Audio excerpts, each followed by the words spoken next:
Qué privilegio poder encontrarnos nuevamente aquí para compartir un estudio más de la palabra del Señor. Es que estudiar la Biblia es una fantasía, es una bendición de parte de nuestro Dios. Quisiéramos pedirles que nos acompañen orando y inmediatamente después de poderle bendecir, vamos a iniciar dando no solamente el título, sino el pasaje, la porción que vamos a estudiar en esta ocasión. Vamos a orar. Padre, muchas gracias por la oportunidad y por la bendición que tenemos de poder estudiar tu palabra. Realmente, sabemos de muchos pueblos, de muchos países, de muchas etnias que no tienen ni siquiera la posibilidad de tener el texto bíblico. Nosotros tenemos la historia, tenemos el texto bíblico y tenemos por encima de todas las cosas al Espíritu Santo que nos guía a toda la verdad. Eso fue lo que tú estableciste en tu palabra, en el Evangelio según San Juan, capítulo 14, 15 y 16. Gracias por la promesa del Espíritu Santo, gracias, porque hoy podemos no solamente estudiar la palabra, sino dejar que ella nos pueda inundar de enseñanzas, impactar para desarrollar nuestro cristianismo. Te damos honra, te damos gloria y quiero orar para que tú bendigas a las personas que están en sus respectivos hogares o los sitios de trabajo donde tienen la oportunidad de hacer la respectiva conexión. Quiero orar en este momento pidiendo que tu sabiduría pueda vertirse en este momento sobre mí. Solo quiero ser un instrumento y quiero darte toda la honra y toda la gloria. Para cada persona atenta y dispuesta, bendiciones. Háblanos. Queremos escuchar tu palabra. Oramos en el poder del Espíritu Santo y en el nombre de Cristo Jesús. Amén y amén. Qué gozo realmente. Hoy tengo un texto muy hermoso. Se encuentra en Mateo. Mateo de alguna manera me ha estado atrayendo para poder hacer estudios y, ¿por qué no?, mensajes, predicaciones y tratar de aplicar a su vida desde lo que el evangelista Mateo ha escrito para nosotros. ¿Qué le parece si me acompaña en el capítulo 17 de Mateo? Quiero invitarle que vaya conmigo a Mateo capítulo 17. Voy a estar dando lectura a los siguientes versículos y vamos a tratar de que estos versículos por sí mismos puedan hablar a nosotros. Luego vamos a revisar cuál es el pasaje antes y también el pasaje después. Si me permite, vamos a darle lectura a esta hermosa porción de la palabra del Señor. Capítulo 17 de Mateo. Dice el editor en la parte de arriba, la transfiguración. 6 días después, Jesús tomó a Pedro y a Jacobo y a Juan, su hermano, y los llevó aparte a un monte alto. Y se transfiguró delante de ellos, y resplandeció su rostro como el sol, y sus vestiduras se hicieron blancos como la luz. Y aquí le aparecieron Moisés y Elías hablando con él. Entonces Pedro dijo a Jesús: Señor, bueno es para nosotros que estemos aquí. Si quieres, hagamos aquí 3 enramadas, una para ti, otra para Moisés y otra para Elías. Mientras él aún hablaba, una nube de luz los cubrió, y aquí una voz desde la nube que decía: Este es mi Hijo amado, en quien tengo complacencia, a él oír. Vamos a detenernos acá. Vamos a decirles que hoy el estudio no fui muy creativo, simplemente puse transfiguración en el monte. La transfiguración o transfiguración en el monte. Quisiera iniciar diciéndole que este pasaje es un pasaje que se encuentra en los 3 evangelios. Mateo, Marcos y Lucas hablan del mismo evento, de la misma experiencia. El único que no lo menciona es Juan. Recuerden que estos 3 evangelios, se les conoce como los evangelios sinópticos, o sea que pueden ver y describir desde un ángulo muy parecido o el ángulo similar, igual. Es como decir que estamos viendo desde el mismo lente. Los 3 colocan el pasaje precisamente en el medio entre 2 acontecimientos muy interesantes también que le van a dar sentido de alguna manera a nuestra historia. En Mateo vamos a ver que en 16:21, que es el pasaje que antecede al capítulo 17, Jesús anuncia su muerte. Y es de lo que va a hablar ese fragmento. Y luego, inmediatamente después de que Mateo acaba la narración acerca de la transfiguración, que yo no la completé, pero termina en el versículo 20, entonces empieza otro título o subtítulo: Jesús sana a un muchacho lunático.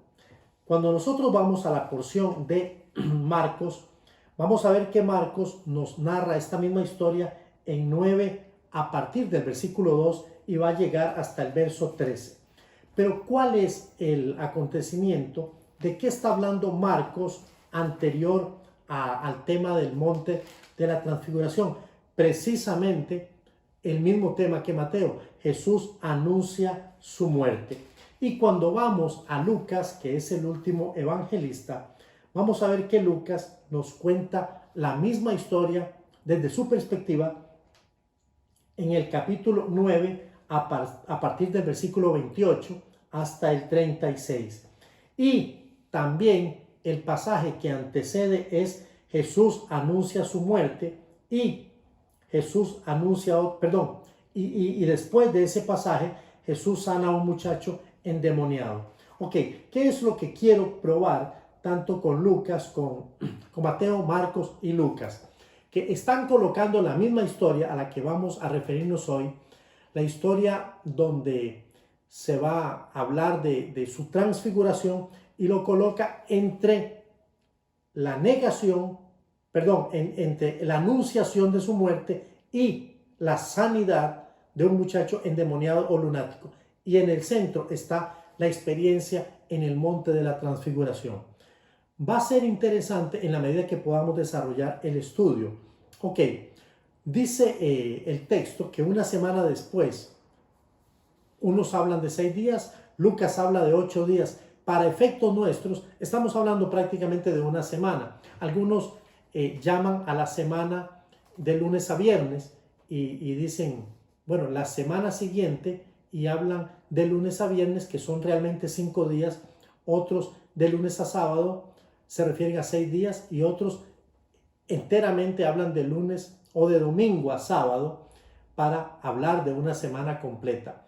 Desde una u otra perspectiva, tanto Mateo como Marcos coinciden en que 6 días después. Sin embargo, Lucas dice 8 días después. Algunos comentaristas piensan que Lucas está queriendo usar una forma griega para referirse a una semana después. Otros están pensando que el día 8 fue cuando sucedió este evento. Es solamente como para ubicarnos un poquito. Lo que está sucediendo antes, en ese pasaje al que hice referencia, donde Jesús anuncia su muerte, es que es la primera vez que Jesús les dice a ellos que va a morir, por lo menos de una forma tan detallada. Es necesario que el Hijo del Hombre muera y al tercer día resucite, parte que no pudieron escuchar los discípulos porque la noticia fue abrumadora. Después de la muerte, ¿qué seguía? La separación, y ellos iban a quedar en el aire. Esa noticia tuvo que golpear con ímpetu a los discípulos, a los apóstoles. Aquí vamos a ver una experiencia en este pasaje que nos va a arrojar mucha luz para nuestra vida cristiana, y lo vamos a ver en las conclusiones. Pero vayamos al texto y vamos a trabajar a base de preguntas. A mí me gusta hacer preguntas y yo le recomiendo que usted también las haga. Hágale preguntas al texto. Vuelvo a leer. 6 días después Jesús tomó a Pedro, a Jacobo y a Juan, su hermano, y los llevó aparte a un monte alto. Y se transfiguró delante de ellos. Y resplandeció su rostro como el sol, y sus vestidos se hicieron blancos como la luz. Esta es una experiencia sui generis, única, especial, singular. Mientras leía el texto, porque este texto el Señor lo puso a principio de semana, yo me imaginaba esa experiencia, una experiencia realmente especial. No puedo ni calificarla. La pregunta que tengo para el texto es: ¿Cuándo sucedió este evento? Bueno, traté de ayudarle a usted primero diciéndole que el texto se encuentra entre un texto antes, una historia antes y una historia después. Pero el hecho de que Mateo, Marcos y Lucas coincidan aparentemente en la forma cronológica es que probablemente fue así. Primero Jesús anunció su muerte, y no solamente anunció su muerte, sino que les hizo ver lo que implicaba seguirle a él. Él dijo, por lo menos en Mateo 16, 24, entonces Jesús dijo a sus discípulos: si alguno quiere venir en pos de mí, niéguese a sí mismo, tome su cruz y sígame. Ese texto se repite también en Marcos y en Lucas, y están precisamente antes de esta experiencia. Otra cosa que es interesante es que ya Pedro ha sido llamado Satanás por parte de Jesús. ¿Por qué? Porque se permitió ser un instrumento de Satanás cuando abrazó a Jesús y le dijo: no, Señor, ten compasión de ti. Estoy en 16:22, la segunda parte. En ninguna manera esto te acontezca. No vayas a la cruz. Y eso fue una idea solamente que se construyó en la mente de Satanás, que Jesús nunca fuera a la cruz. Si Jesús no hubiese ido a la cruz, usted y yo no estaríamos aquí, y yo no estaría compartiendo este estudio, y usted no estaría detrás de un lente. Gracias a Dios porque este pasaje existe, y porque Jesús pudo reprender en ese momento a Pedro el amado y decirle: apártate de mí, Satanás, como diciendo: no te permitas ser instrumento de Satanás. ¿Cuándo ocurrió esto? Esto ocurrió entonces, la historia que voy a compartir con ustedes, 6 días después de este evento, cuando Jesús anunció su muerte y les dijo: miren, seguirme a mí no es fácil. Si alguno quiere ser mi discípulo, tiene que negarse a sí mismo, tomar su cruz y posteriormente seguirme. Jesús estaba diciendo realmente: esto apenas empieza. Yo voy a la muerte, yo voy a la cruz, pero el ministerio apenas empieza. Porque a partir de este momento yo les entregaré una comisión que ustedes tendrán que compartirle al mundo. Esto es sumamente interesante. 6 días después de que les hubiese anunciado su muerte, es que está sucediendo este evento. ¿Quiénes acompañan a Jesús? Bueno, en la experiencia anterior y en el pasaje que está después de la transfiguración, ya vemos al conjunto de apóstoles, digamos los 12, ya amalgamados. Pero en esta ocasión muy particular, solamente le acompañaron Pedro, Juan y Jacobo. Este es un detalle interesante. ¿Por qué Jesús llevó solamente a Pedro, a Juan y a Jacobo? Bueno, recuerden que Pedro, Juan y Jacobo, o en el orden que lo presenta Lucas, Jacobo, Juan y Pedro, creo, lo invierte, pero indistintamente de ellos eran el círculo íntimo de Jesús, eran sus amigos íntimos. De alguna manera era el grupo que estaba más cerca para todo, para el primer impacto, para disfrutar de la gloria, así como el grupo que recibió la mayor cantidad de aladas de oreja. Es muy interesante esto, porque Jesús también tenía un grupo íntimo al cual se preocupó impactar de manera mucho más directa que al resto. Otra pregunta, sabiendo ya que las personas que le acompañaban eran Pedro, Juan y Jacobo, y resaltamos su círculo íntimo. En otras ocasiones, cuando Jesús oró en el monte de Getsemaní, ya casi al final de su ministerio, antes de ir a la cruz, también estaba Pedro, Juan y Jacobo.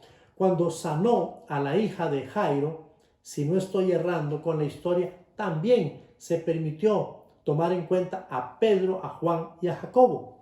¿Por qué? Bueno, porque eran su círculo íntimo, porque él necesitaba impactarle de una manera especial. ¿Cuál fue el monte donde se desarrolla? Porque dice la Biblia literalmente que los llevó aparte a un monte alto. Lo único que sabemos de ese monte es que era alto.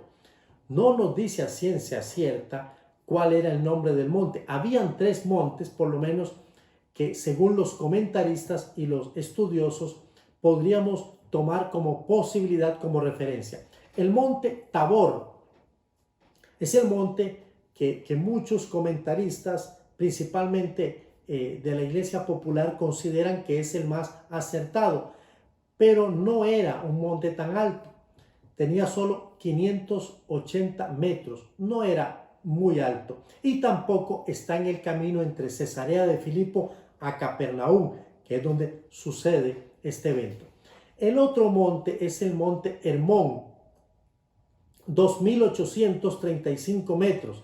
Es alto, pero quizá piensan algunos demasiado alto y frío como para que se desarrolle una escena donde pasarían toda la noche allí.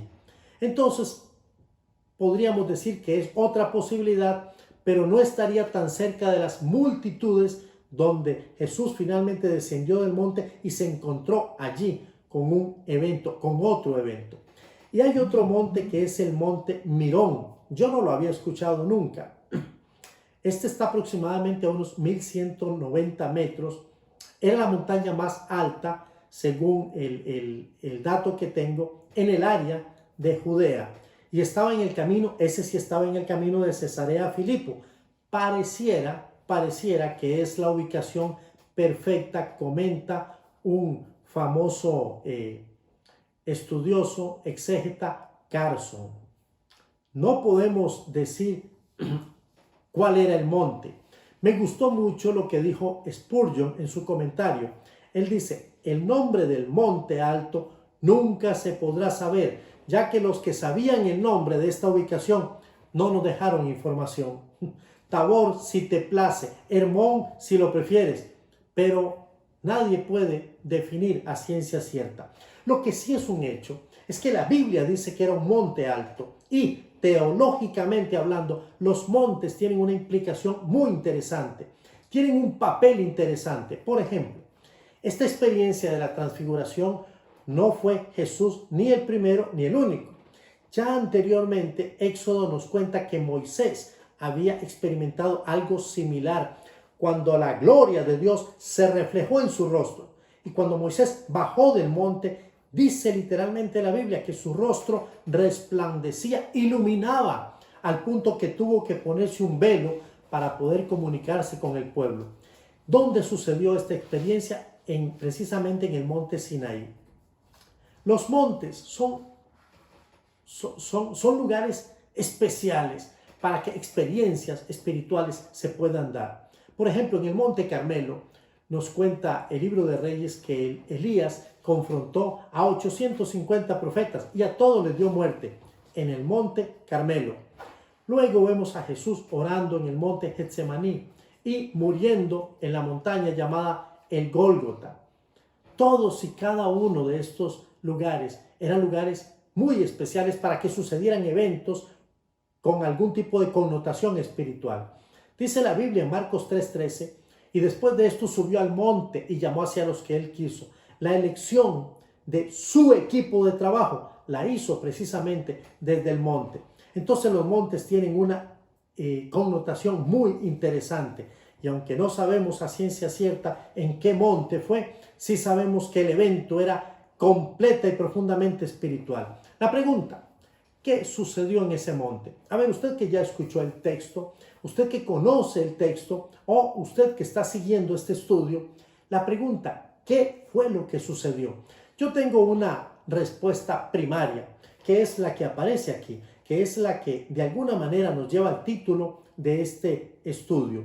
Lo que sucedió en este monte fue una transfiguración en el monte. Como decir, por ejemplo, peligro en el monte o silencio en el monte. Bueno, transfiguración en el monte. El monte, sin saber cuál es, sabemos que era alto. Y lo que sucedió allí, respondemos técnica y directamente, respuesta corta, como dicen algunos, la transfiguración. Pero sucedieron muchas cosas que están tal vez un poquito encubiertas y que hoy vamos a tratar de sacarlas a la luz para bendición y para edificación suya y edificación mía. De acuerdo, se transfiguró. Eso no lo podemos negar, dice la Biblia, y lo llevó aparte a un monte alto y se transfiguró. La acción recae sobre Jesús. Eso es muy importante, porque no dice que hubo una transfiguración colectiva, dice y se transfiguró. De acuerdo al verbo utilizado aquí, es un verbo que muchos de nosotros conocemos por otros pasajes bíblicos, pero también por la experiencia de algunos insectos muy amigables. En Romanos capítulo 12, verso 1 y verso 2 dice, no os conforméis a este siglo. El verbo que se está utilizando aquí es el verbo metamorfo, y ese verbo tiene dos palabras, es un verbo compuesto o es una palabra compuesta. Meta significa cambio y morfo, claro, morfo significa forma. Es de donde viene la palabra morfología. Y uno de los animalitos, hay muchos que tienen esta posibilidad de experimentar una morfología, pero a mí me gusta hablar más de las mariposas que de los sapos. Los sapos experimentan su morfología, pero me gusta mucho la morfología de las mariposas, que primero de ser un huevito, una larva, luego un capullo, perdón, una larva, puedo invertir el orden, terminan siendo preciosas mariposas que vienen para adornar tal vez nuestro ecosistema. ¿Qué fue lo que hizo Jesús? Jesús se transfiguró. Es como experimentar una metamorfosis en cuestión de segundos, minutos, no sé. Se transfiguró, se transformó, cambió de forma. Y su forma fue una nueva forma, pero una forma sumamente reveladora.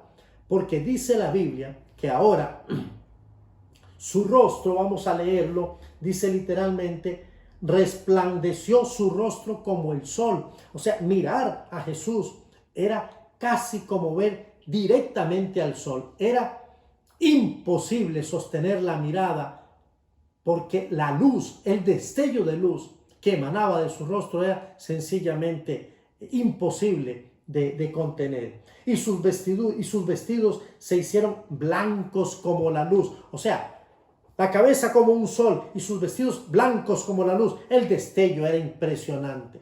Era impresionante. Y todo eso, los que tuvieron la oportunidad de ser sus testigos fueron Pedro, Juan y Jacobo. Estamos entrando ya en materia. ¿Cuál fue realmente el milagro? Algunos dirían, bueno, el milagro fue la transfiguración, que Jesús comenzara a emanar tanta luz y sus vestidos. Pero algunos piensan que ese no fue el milagro. Este no fue el milagro nuevo, sino más bien la paralización temporal de uno de los procesos naturales de Jesús. Recuerde lo que dijo Juan. Juan dice en 1:14, y vimos su gloria, hablando de Jesús. Gloria como del unigénito Hijo del Padre, lleno de gracia y de verdad. Entonces vamos a pensar juntos. Cuando usted piensa en Jesús, usted tiene que entender que Jesús es Dios. Y Dios dejó su comodidad, su confort, el cielo, su gloria, para venir a la tierra. Pero nunca dejó de ser Dios. Ese Dios que ilumina, que lo ilumina todo. Es el Dios que no puede ser contenido ni por el espacio ni por el tiempo. Su gloria es indescriptible. Y esa gloria caracterizó a Jesús siempre. Cuando vemos el pasaje donde dice en Marcos 17, el joven rico, y mirándole le amó. Yo trato de imaginarme la mirada de Jesús, esa mirada de amor que iba hasta lo profundo de cualquier ser humano, la gloria misma de Dios. Entonces la pregunta era, ¿qué sería más fácil? ¿Ocultar su gloria o darla a conocer?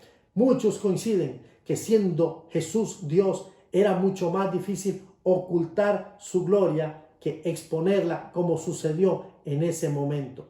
Estamos hablando de un Cristo vivo. Estamos hablando de Jesús. Estamos hablando del Creador del cielo y de la tierra. Participó en el proyecto divino y el Señor, el Padre, dice, un día le dará un nombre que es sobre todo nombre, y sobre ese nombre toda rodilla se doblará. ¿Habrá un ápice de gloria allí? Claro, por supuesto que sí. Y en ese momento lo único que sucedió es que el Señor descubrió su gloria y ellos pudieron ver la gloria del Hijo, una gloria que el Padre ya le había dado. Vamos a seguir porque esto está interesante. Cuando se dio esa transfiguración, la Biblia dice que aparecieron dos personas. ¿Quiénes fueron esas personas? ¿Quiénes son esos personajes? Muy bien, si usted respondió que fue Moisés y Elías, excelente. Y he aquí, versículo 3, aparecieron Moisés y Elías hablando con él. Muchos creen que el diálogo, algunos piensan que estaba hablando de su misión, otros piensan que estaba hablando de lo que debería hacer cuando bajara a las profundidades. Hay muchas especulaciones. La Biblia dice que Moisés y Elías estaban hablando con él. Yo me quedo con los conservadores que lo que están planteando simplemente es que Jesús tenía comunión con Moisés y con Elías. Pero déjeme aclararle algo. Moisés y Elías ya no viven. Moisés y Elías, para el año en que esto se está suscitando, cuando está ocurriendo este evento, Moisés y Elías son historia, pero déjeme aclarar, son historia antigua. O no sé qué le parece a usted pensar que 1400 años habían pasado desde la muerte de Moisés o 900 años después de la desaparición de Elías, que fue llevado por un carro de fuego, según Segundo de Reyes 2:11. Entonces le pregunto, ¿serían historia o serían historia antigua? Yo creo que historia antigua. No entiendo por qué Moisés y Elías, bueno, la verdad era mejor investigar. ¿Por qué Moisés y Elías? ¿Y por qué no cualquier otro personaje? David, se me ocurre, el rey David. ¿Por qué no otro personaje? Abraham, cualquiera que usted quiera. Lo que aprendemos es que Moisés representa la ley. Y la ley es la palabra escrita de Dios. Moisés es el caudillo del pueblo judío. Es el libertador que Dios usó para sacar al pueblo de esclavitud en Egipto por 450 años. Y ahora son libres, cruzando de una manera milagrosa el Mar Rojo, siendo alimentados en el desierto por 40 años con maná caído del cielo. Un pueblo testarudo y cabezón. El único que pudo bregar con ellos se llamó Moisés. Sí, Moisés. Y Moisés se convirtió en un ícono para el pueblo hebreo. Y algo interesante es que Moisés llegó a ser tan representativo para el pueblo que cuando Moisés murió, Dios prefirió que su cuerpo no fuese de conocimiento público. No hay una tumba que diga aquí yace el cuerpo de Moisés, porque el Señor dice en el libro de Éxodo finalizando que el lugar de su muerte solamente el Señor lo conoce. Y el otro personaje, que es Elías, Elías no murió, por lo menos físicamente, no hay un registro que nos diga que Elías murió. Pero sí, Elías representa por mucho a los profetas. Y la profecía es la palabra revelada. Revelar significa descubrir. Es la palabra descubierta para el pueblo de Israel. Entonces mire qué interesante, tenemos a Moisés y tenemos a Elías. Dos personajes que ya no están, pero que siguen siendo representativos para el pueblo. La ley, la Torá, palabra escrita y la palabra revelada. ¿Y quién estaba en el centro? Eso es importante, Jesús. Y dice la Biblia que y se transfiguró Jesús, quien estaba en el centro. No sé si usted puede encontrar un pasaje que sea tan elocuente. Esta es una teofanía, donde Dios está manifestando de manera humana y está revelándonos, dándonos a conocer sus misterios. Dígame si este pasaje, si esta experiencia, si esta revelación no es cristocéntrica. Jesús en el medio, la ley a un lado, la revelación del otro. Pero ¿sabe quién es Jesús? Jesús es precisamente la fusión de las dos. Es la palabra revelada, porque Juan en el capítulo 1, verso 1 dijo: en el principio era el verbo, entiéndase, el logos, entiéndase, la palabra, entiéndase, Jesús. Y Jesús era con Dios y Jesús era Dios. Entonces, esta es una verdad sumamente importante para rescatar. Y yo quiero que usted lo sepa. La manifestación y la transfiguración tiene un sentido completo y totalmente cristocéntrico. Y tanto en la Torá como en los profetas se encuentran revelaciones sobre el rol que jugará el Mesías, o sea, Jesús. ¿Qué significa lo que aporta Pedro en el capítulo 4? A mí me gusta este capítulo, no, disculpen, versículo. Pedro, y no vamos a agregar más, impulsivo, nos representa, es el que habla, es el que toma la iniciativa, es el líder, líder para bien, líder para mal. Fue líder unos versos atrás de esta historia cuando dijo, no, Señor, jamás te acontezca eso, nunca te acontezca. ¿Cómo vas a ir a la cruz? Tan pochotón que estás, tu ministerio apenas comienza. Y sabe, hay gente que se acerca y nos valida de esa manera. A veces nos valida tanto que nos hace pensar que somos los importantes o el importante. Y hay que reprender eso para poder canalizar todo hacia Jesús, hacia su misión, hacia su propósito. Pero Pedro, líder al fin y al cabo, dice, entonces Pedro dijo a Jesús, habló con Jesús, Señor, buen tratamiento, curios, tú que tienes poder y dominio sobre todas las cosas, bueno es para nosotros que estemos aquí. ¿Sabe? Cuando yo leo este pasaje una y otra vez, se me viene la música de Goyo, o sea, de la propaganda. Se me viene el silbidito de Goyo. Bueno es para nosotros que estemos aquí. Y yo me digo, cuidado, pierde. Claro, bueno es para nosotros. ¿Quién podría cuestionar que era bueno para Pedro, para Juan y Jacobo? Tan interesante y tan elocuente momento donde Jesús estaba siendo transfigurado y donde el Padre estaba glorificándose y dando a conocer en su Hijo una de las verdades más trascendentes de la historia de la humanidad. Entonces Pedro dijo a Jesús, Señor, bueno es para nosotros que estemos aquí. Si quieres, entiéndase, si te parece. Esta es mi sugerencia, con todo respeto. Hagamos aquí 3 enramadas. Por nosotros no te preocupes. Miren qué interesante el aporte de Pedro. Miren qué modesto, qué sacrificado Pedro. Es como estar viendo una película en VIP y decir, por nosotros no se preocupe. Nosotros nos sacrificamos aquí en VIP. Hagamos aquí 3 enramadas. Una para ti, por supuesto, Señor de la creación. Otra para nuestro Moisés. Y otra para Elías. Por nosotros no te preocupes. Cuando Pedro visualizó esto, Pedro había llegado a la convicción de que se estaba cumpliendo el momento de una de las fiestas más trascendentes de los judíos, que era la fiesta de los tabernáculos, la cual tenía una connotación a lo que era el milenio de paz, cuando el Mesías venga y se manifieste con todo su poder, que era lo que él estaba viendo la gloria, estaba viendo el poder. Él dijo, de aquí lo que sigue es el milenio. Entonces él pensó que era la fiesta que se estaba cumpliendo. Él equivocó el contexto. Por eso se entiende lo que Pedro estaba diciendo. Bueno es para nosotros, de aquí no me arranca nadie. ¿Ok? Fue su sugerencia. ¿Y quién interrumpió ese momento?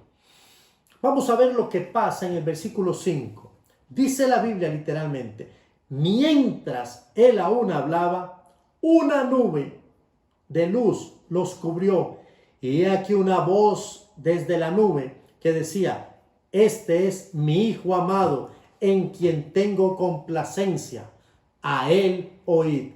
Miren, amados, aquí el que interrumpe con todo su derecho, con toda su soberanía, en el momento más oportuno de la osadía, de la falta de entendimiento y, ¿por qué no?, de la humanidad clara y manifiesta de Pedro, fue nada más y nada menos que el Padre Celestial. Sí, Dios a veces nos interrumpe. Dios a veces nos silencia. No me gusta la palabra silenciar, prefiero la palabra interrumpir. A veces somos tan ligeros de lengua que estamos hablando y hablando y hablando y el Señor de una vez se mete, interrumpe. Y en este momento fue lo que hizo, interrumpió mientras Él aún hablaba. Eso significa interrumpir. Mi Padre Celestial tiene toda la soberanía, todo el derecho. ¿Y sabe qué le digo yo al Padre? Padre, interrúmpeme. Padre, interrumpe a tu iglesia. Padre, interrumpe al liderazgo. Padre, interrumpe a los matrimonios. Interrumpe a los hijos. Interrúmpenos, Señor. Porque el mundo necesita que nuestro Dios pueda interrumpirnos en el momento en que Él se dé cuenta que vamos por mal camino. Una nube de luz los cubrió. Algunos creen que es el Shekinah, la gloria de Dios.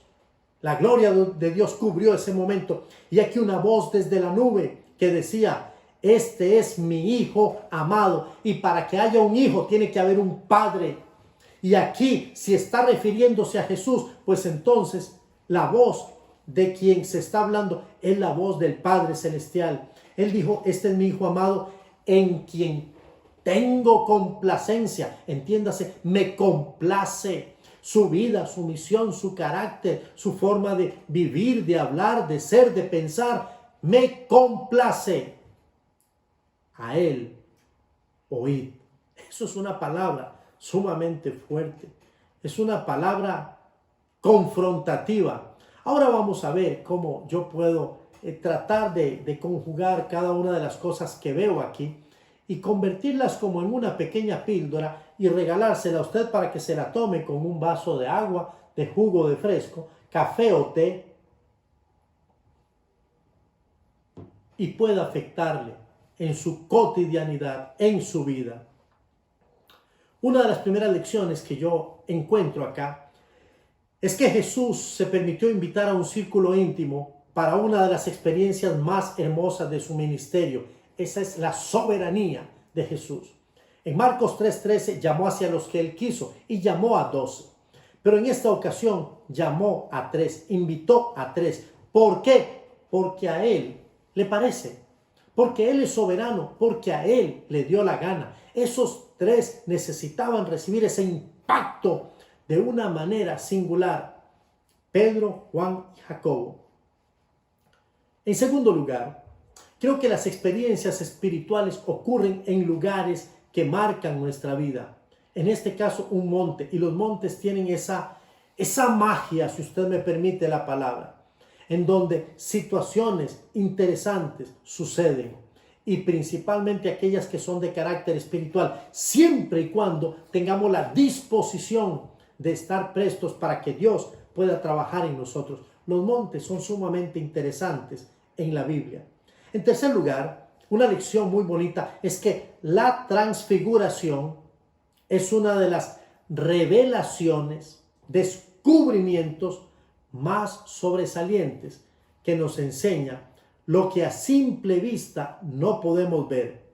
A simple vista no pudiesen ver o no habrían podido ver Pedro, Juan y Jacobo la comunión que existe entre la palabra escrita y la palabra revelada, Moisés, Elías y nuestro Dios, único y verdadero, Jesucristo, el Señor de señores.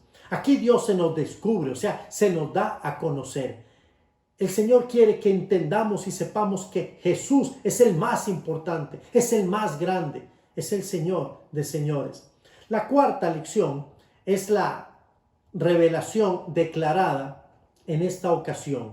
La revelación declarada en esta ocasión comunica la integridad de una manifestación divina a lo largo de la historia. Son los 3 planos, son tal vez el corazón, el meollo de todo el mensaje del Antiguo Testamento. Un mensaje que se centra en una palabra que se revela y se revela a través del Hijo llamado Jesucristo.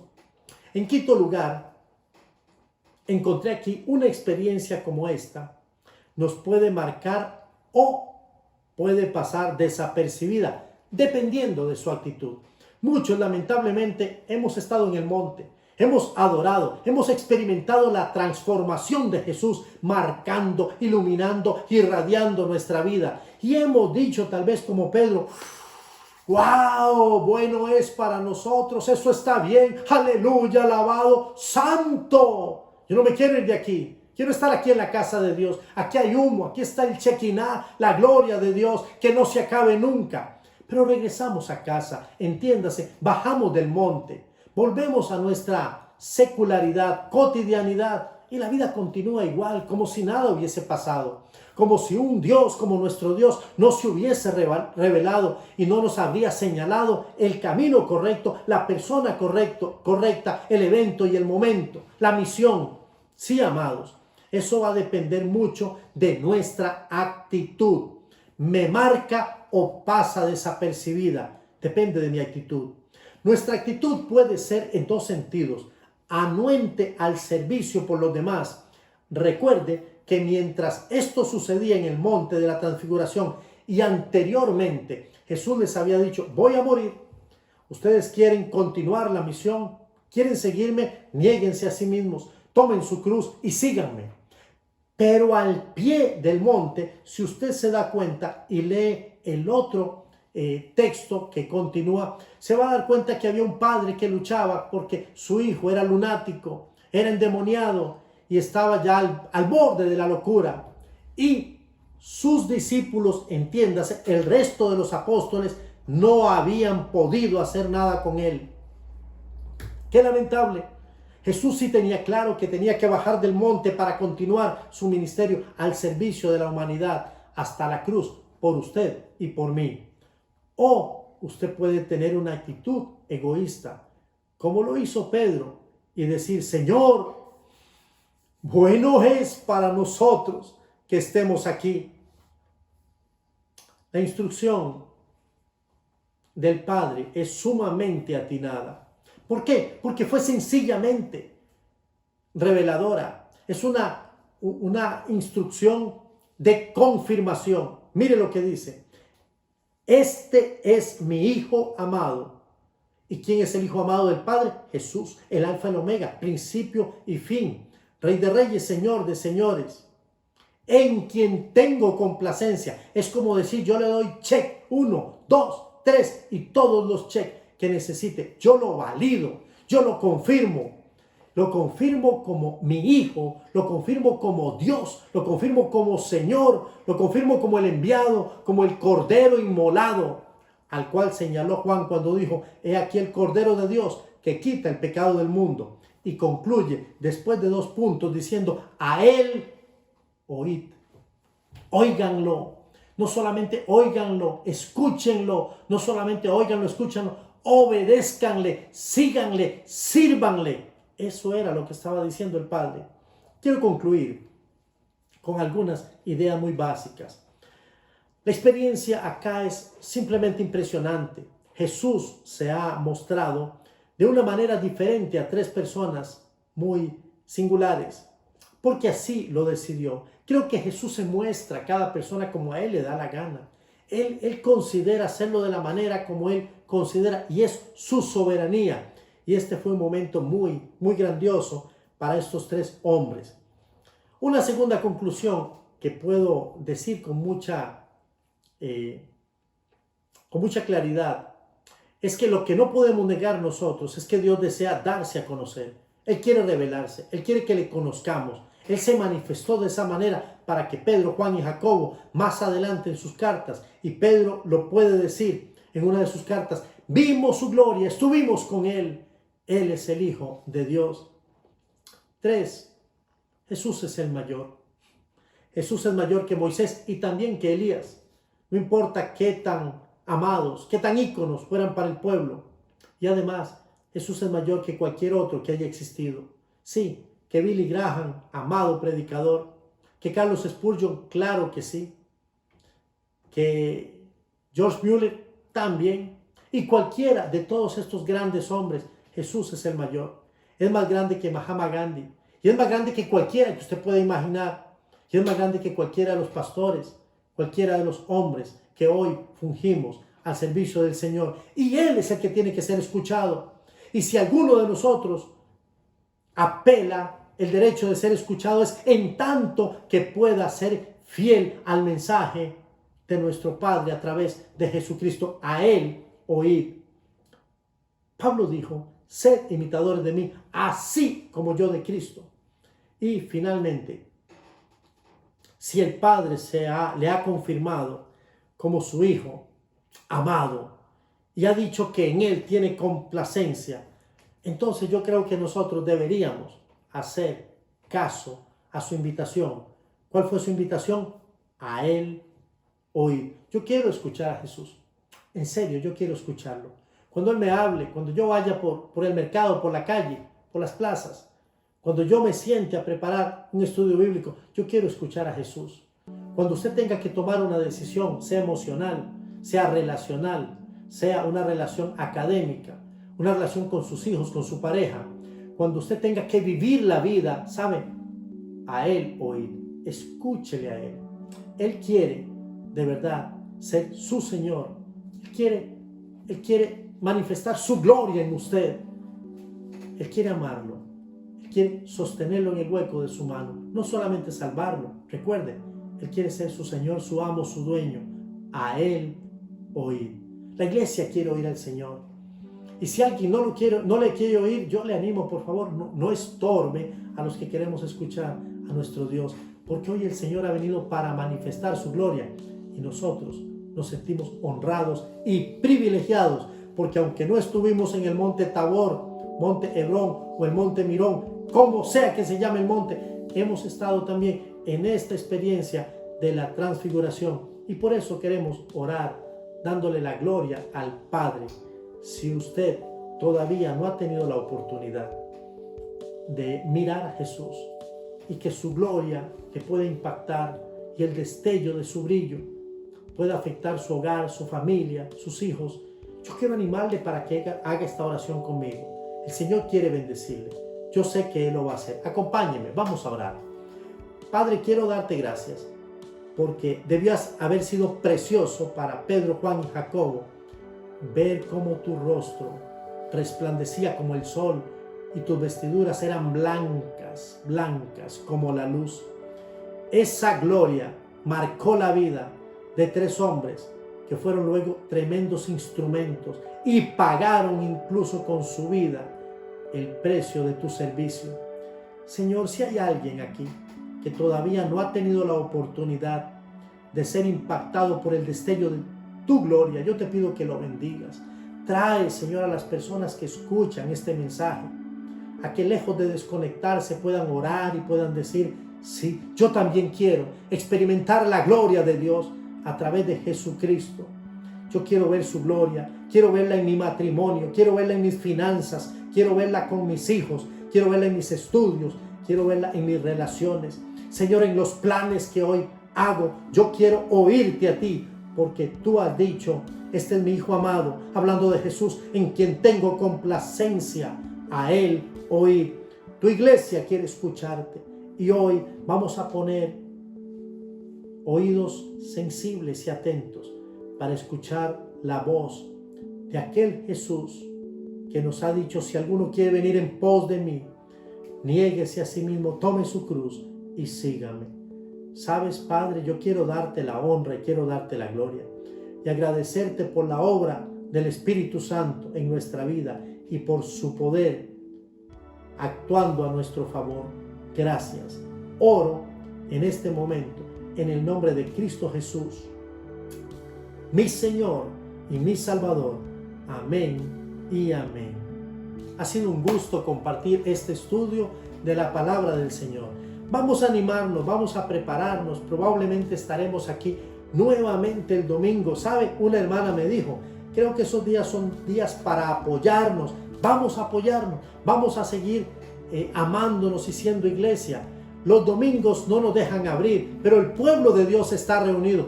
No se vaya para la playa, no se vaya a correr, no se quede dormido. Yo le animo no solamente a conectarse, sino a conectarse en el tiempo correcto. Vamos a vernos próximo domingo, 11 de la mañana, si Dios nos lo permite.